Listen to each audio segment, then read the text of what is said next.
Welcome to an uplifting moment. Our theme, contentment. In 1907, Carnation Condensed Milk began using the phrase, milk from contented cows. Now, I'm not sure the company had any proof that milk from contented cows tastes better, but the slogan sounds good. Well, I was raised on an Iowa farm and helped take care of the 18 or so milk cows we had. Now, sometimes the cows seemed content, especially as the evening grew dark. One by one, the cows would first fold up their front legs, leaning downward with their head, then fold up their back legs, lowering themselves into a position of rest and eventual sleep, often with a sigh.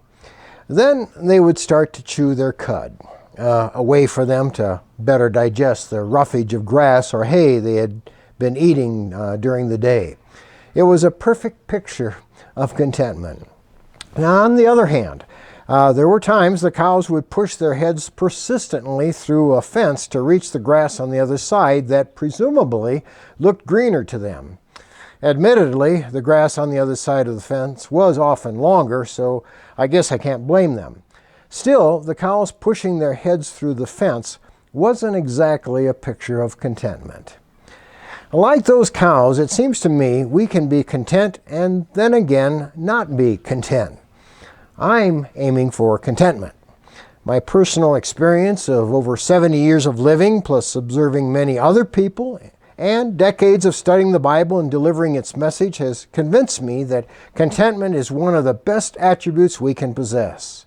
Much of our misery and a great deal of temptation to sin, and consequently falling into sin, is the result of not being content.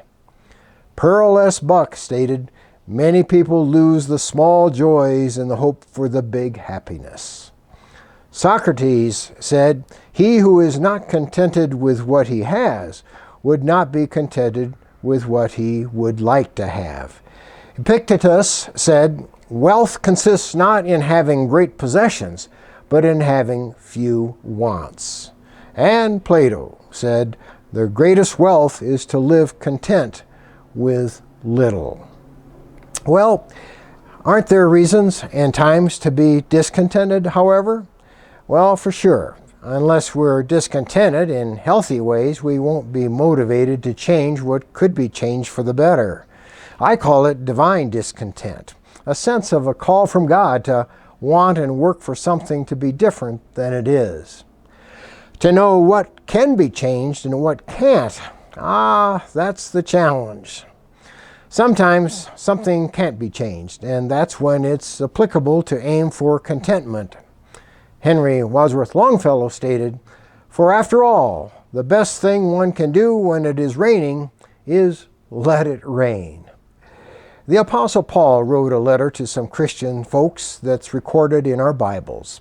I've saved this quote on contentment for last because I think it's the best quote of all. In Philippians 4:12, Paul writes, "I know what it is to be in need, and I know what it is to have plenty.